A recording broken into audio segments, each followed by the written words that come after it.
Welcome back everybody to my channel. Thank you so much for returning. Our channel is growing. Our Instagram page is growing. We just crossed over 1,000 authentic followers on Instagram. Thank you everybody that has been along for the journey. Our parent company, Dwayne Richens, that channel is exploding. Thank you so much for wanting to reach out and listen to our journey about how to do real estate at a really high level, going door to door. Today we're going to talk about objection handling, how to overcome objections or prevent them while on the door pitching to our clients. I hope that today you can find some value. I've been doing this for 15 years all over the nation. For those that have followed my channel, I'm very, very good at this. I've seen thousands, tens of thousands, and arguably even 100,000 of these objections. So feel free to leave in the comments what you think. Give me a call, 702-525-5766. If you have any questions, I've got tons of people that are reaching out to me, that reach out to Dwayne. We are open books. We want to help you. So if this is your first time following my channel, I always invite you to grab a notepad of paper. I want this to be a classroom-like environment. I want you to be able to turn this on with notes and be able to take a very detailed outline of how to do blank and then go succeed. A lot of times people talk about motivation, and granted, real estate, a lot of sales is 80% mental, but there's also skills you have to learn.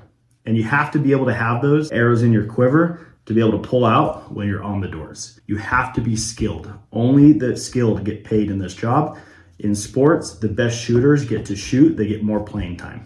So you need to be able to understand how to overcome objections. Today we're gonna go over them. So grab a piece of paper, grab a journal, something for you to write. Before we dive into today's episode on objections, I just want to point out in our coaching program and our EXP team, and for all those that are following us, this month we're reading a book. You have to keep your learning ahead of your earning. You outpace your paycheck with your education. So every month this year, we're reading a book as a group. This month it's Will You Measure Your Life by Clayton M. Christensen. This is a fantastic book about how to have fulfillment in a sales or whatever career, because so many people fall into the trap of once they start to earn a lot of money, once they start to do really well, they forget about God, they forget about family, they forget about the things that matter most. This is a great book to read to learn how to avoid that and set up a life that's pure fulfillment, where you feel joy, you feel your bucket fulfilled and it's overflowing, and you feel like you have purpose. So if you don't have a copy of this book, go get it and follow along with us. And if you find something interesting while you're reading, tag us on Instagram at Door to Door Real Estate, and we'll go ahead and repost it. Okay, let's dive into today's episode. Objections on the door. So a few things with objections. One, the beauty of going door to door and the beauty of objections in real estate is homeowners aren't at home practicing these objections so that they can stump you. The issue and the reason why they stump you though is because you're not well rehearsed. So it's very important to understand that the same objections yesterday are gonna be the same today.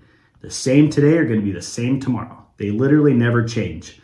So if you know them and you know how to overcome them, this will help you become more skilled and more versed so you can close more doors. There's two ways to get better in real estate when prospecting door to door. You can increase the time on doors or how many people you talk to, or you can increase your skill set, or do both. Today in this episode, I'm gonna help you increase your skill set. So two things that are super important. One, you have to differentiate the difference between a smoke screen and a real objection, a real concern. When you're going door to door, you have to understand that the people on the other side don't really wanna talk to you. You're breaking up their dinner, their office meetings, their time with their family. They really don't want to engage with you. So they're gonna do whatever or say whatever to get you off the door. Buyers are liars. And that's how you have to treat them when you're going door to door. So if they tell me they're not interested or they don't have time or the market's crazy, whatever the objection is, first, if it comes up quick, it's most likely a smokescreen. So in that instance, I'm really not gonna give it any time of day. I'm not gonna really address it. I'm just going to repeat it and then move forward. If they tell me they're not interested, totally get it. I know you're not interested, otherwise you would have already sold the house. Anyways, the reason why I'm here, and then I'm gonna move on. I'm not gonna give it any time of the day. Now, how does it transition from a smoke screen to a real objection? If you're conversing with someone and going through the questions on the door and it comes up a second time, then it comes up a third time, now you should be picking up that this is a real objection. So what are the objections that you're going to get on the door when talking about real estate?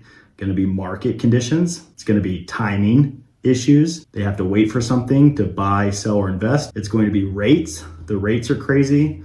It's going to be inventory, and it's going to be, I have another realtor, family, friend, neighbor, whoever. Those are it. That's it. Smoke screen, blow past it. If it's a real objection, you can actually get through that. So now you know the difference between the smoke screens and the actual objections. Okay, how do we overcome these objections? Well, when you start to go door to door, all the neighborhoods that you work in have a heartbeat. They all have like some type of feel to it that's going to be different from the neighborhood that you just came from and the neighborhood that you knock tomorrow, the next day, or the following week. When you start to listen to people, they're going to tell you certain things that you can start picking up.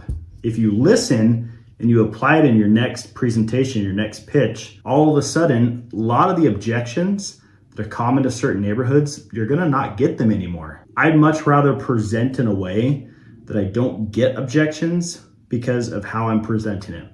So what do I mean by that? So if someone tells me, hey, they're not interested, and I'm hearing that a couple times, I'm going to say, hey, Jeremy with EXP, sorry to bug you. I know you're probably not interested, but the reason why I'm here, and I'm going to keep going forward. Then on the next door, they're probably going to say, hey, this is my forever home. So now I'm going to mix this one with this one. Hey, Jeremy with EXP, sorry to bug you. I know you're probably not interested, and this is most likely your forever home, but the reason why I'm here. Now I'm going to have not interested, this is my forever home, market is crazy.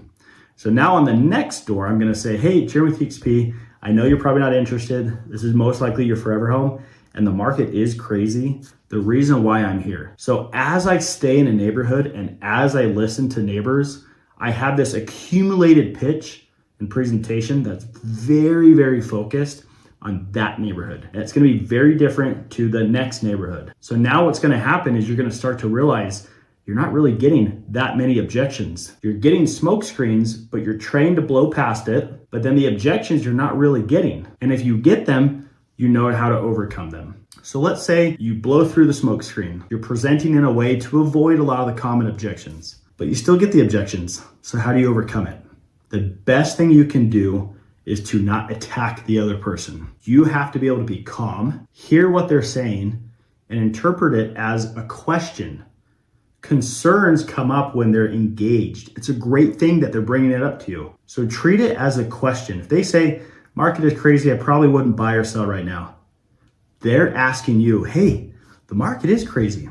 Why would I buy right now? See how a simple paradigm shift in understanding that objection now helps me understand that it's my role to listen and teach them. So how am I going to overcome that one? Well, I'm going to ask always for clarification. Yeah, I totally get you, Mr. Prospect or Mrs. Prospect. Market is kind of crazy. Just out of curiosity, could you further explain what you mean when you say the market is crazy? Now they're not going to feel threatened by me, and they're going to understand that, wow, he was calm when I said that. And he asked me a clarifying question. I then told him, and he moved forward. Okay, I can trust this guy. And now they're going to start to really open up. But if you're attacking them, if you're trying to put them in a corner and make them feel bad for bringing that up, you're going to lose all time. They're going to say it, or they're going to ask for a card, and they're going to shut that door, and your time is done. So hopefully you're seeing a pattern here. When people give you objections at the door, hopefully you're realizing that it's all part of the process, that all these objections you're going to hear thousands of times. And it doesn't really matter what they say, because most of the time it's a smokescreen. They're trying to get you off the doors. The second part is they're just trying to bring something up that doesn't really matter to them, that's not really a concern, but they kind of want to see how you handle it. So get through the smoke screen. Hey, I totally hear you, market is crazy. The reason why I'm here, and then get through it. That phraseology, the reason why I'm here, allows your brain to calm down and get through that section. Now I'm going to engage in the conversation. Now they're going to bring it up a second time or a third time. Hey, I totally hear you when you say that it's not really good timing for your family to sell.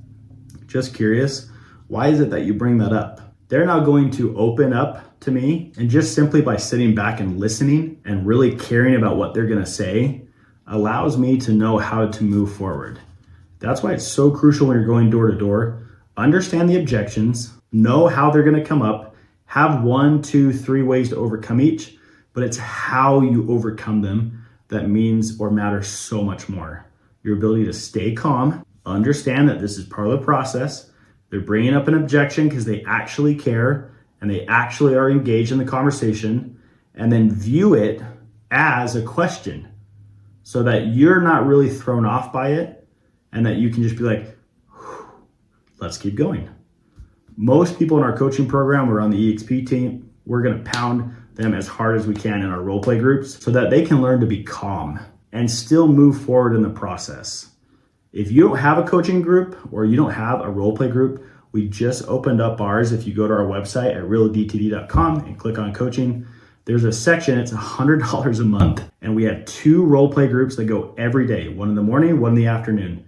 Monday, Wednesdays are door pitch, Tuesday, Thursdays are objection handling, and Fridays the listing presentation. Monday through Friday, you get full access to both groups for $100 a month. Come learn how to sharpen your saw. Learn how to overcome the timing. I have a realtor. The market's crazy. Rates are insane. It's not the best timing. Learn how to overcome those, but more than important than that, learn how to stay calm when people are talking to you on the doors and when they're bringing up these questions or concerns. And then learn how to differentiate between the two, smoke screens and your objections. If you have any questions about today's episode on how to overcome objections on the doors, reach out, shoot me a text, call me. We get people all the time that say, hey, Dwayne, Jeremy, we watched your YouTube channel and I just closed 3 deals. We had a gentleman out in Indiana that closed $30,000 worth in commissions from just watching our stuff. So if you have any questions, reach out to us. Again, hopefully this episode was beneficial to really understand how to treat objections. If you want to learn what to say, join our role play group. It's incredible. We have over 20 people consistently there in each group, and it's growing by the week. Come in, learn from us so we can help you overcome that. But more importantly, learn to differentiate between smoke screens, objections, and how to handle them. You have to learn how to listen, ask clarification, hear them, and then pivot your presentation while on the doors. If you have any questions, again, reach out. Go and get this book. Learn how to really experience fulfillment in your life by understanding how you're going to measure it. There's a great book called Effective Executives by Peter Drucker. And he talks about how effective executives can make decisions really quick because they know their values and they're going to starve problems and they're going to feed opportunities that align with their values. So this book will help you with that. If you guys have any other questions, reach out. Thanks so much again for watching my channel. If you have any questions, DM me over on Instagram at door real estate. And I'd love to chat with you. Again, hope this episode was beneficial. And until next time, see you guys later.